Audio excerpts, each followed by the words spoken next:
understand how Mr. Williams is having a trial that's fair. I'm sorry.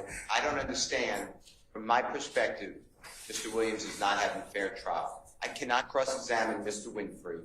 Now, this witness is telling us what he means by having things not look like street items. Shit. Whatever. I remember. Okay. Okay, so. I don't understand how any of this is coming in. Amini Diop is not a witness that the state is calling at all. I don't have a burden, you keep telling me, which I know the law, but you keep telling me that, but it feels like I have a burden because I have to clean all this mess up. And the If you choose to do so, sir. And that's your characterization of it. So the indictment, quote unquote, redacted, is a farce.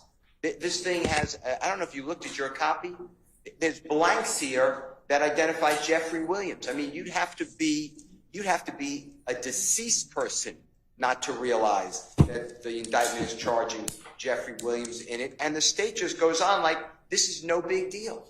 You know, I have a big deal. This entire case should have witnesses who are competent to be cross-examined, and they don't. I, again, object. This gentleman is testifying. He has no basis in saying what Jimmy Winfrey meant or didn't mean. The recording, because of your ruling, speaks for itself. He shouldn't be able to interpret it, just like I can't interpret it.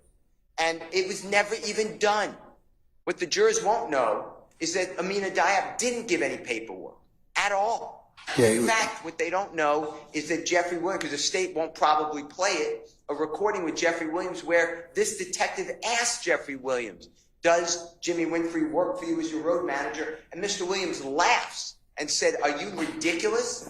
I have real legitimate people. So all of this is the state of Georgia getting out a theory that is not based in fact and that should not come into this courtroom. This entire, since the state has been allowed to say, does this help the investigation? This case has gone south. Maybe it was south already, but it has gone so south, I can't do anything.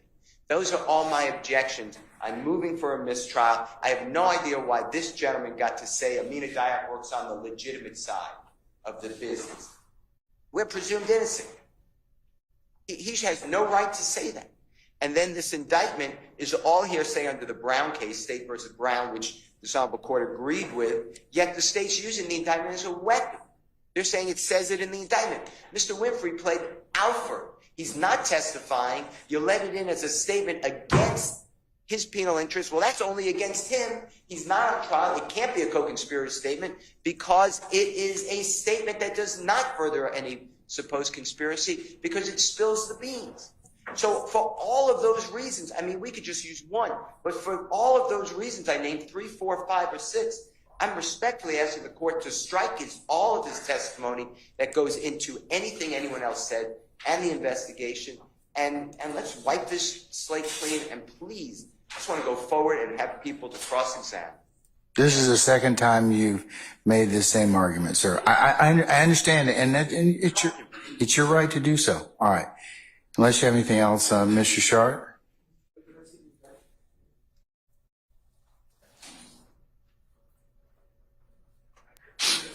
Your Honor, of course, I agree with what Mr. Still just said about Jimmy Winfrey's plea being coming in as evidence against the rest of us when he is not taking the stand. But I'm going to go one further than Mr. Steele, because in their line of questioning, they are asking about the indictment that Jimmy Winfrey pled to. And the jurors are following what they're talking about. They're asking about the indictment, their indictment, the plea.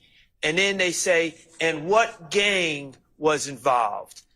And then the investigator's going to say YSL when we can all look at this indictment, which shouldn't be coming in evidence, in my estimation. But if we're going to let it in over our objection, at least let's be honest about what it says. It doesn't say YSL.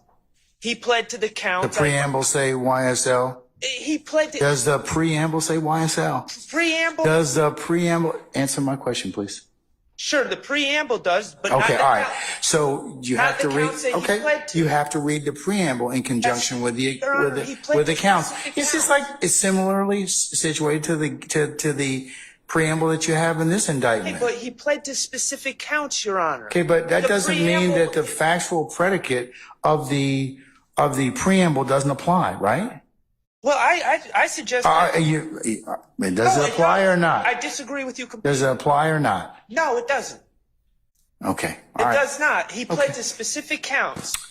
And, and the state really missed an opportunity because they should have made this indictment 3 times as long, and they could put the whole story, the whole narrative in this document that we are not defending ourselves against, and we cannot cross-examine, and they could have put it even more in front of the jury. This is the way we're going to Okay, all right. Your second argument as to this as well. Okay. Anything else, Ms. Hilton? Your Honor, I think the state has said it. Given the jail call that we just listened to, Mr. Winfrey himself referenced the indictment and referenced him reading of it. And so all of my questions followed through based upon that jail call. Given that this was an open pending investigation at the time that this jail call was made, this is relevant areas of what was relevant to Agent Raissi at the time where he heard this jail call, which is there was an indictment, it was open, and now in the midst of his investigation, Mr. Winfrey is asking to be put on the paperwork. We can infer it's the legitimate side of the business. Now, if Mr. Steele wants to argue that Ms. Diop was not a part of the legitimate business, they've been arguing throughout this entire trial that YSL is a music label. So that would be the legitimate side of the business. If their argument is no longer that doesn't exist, then we can move on. But for the purpose of this call references him trying to get put on paperwork so it doesn't look like street business.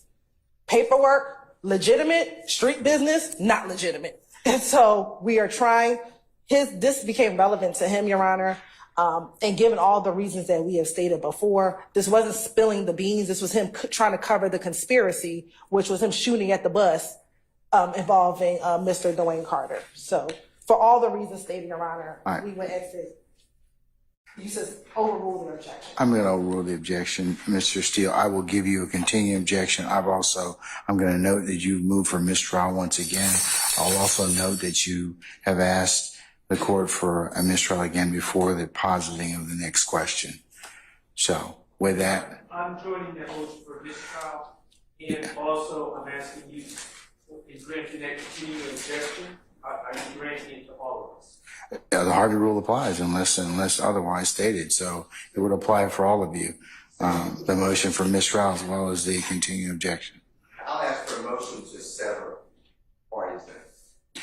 Okay, I'm going to deny that motion at this point in time, sir. 105 instruction. And I will deny that as well at this time.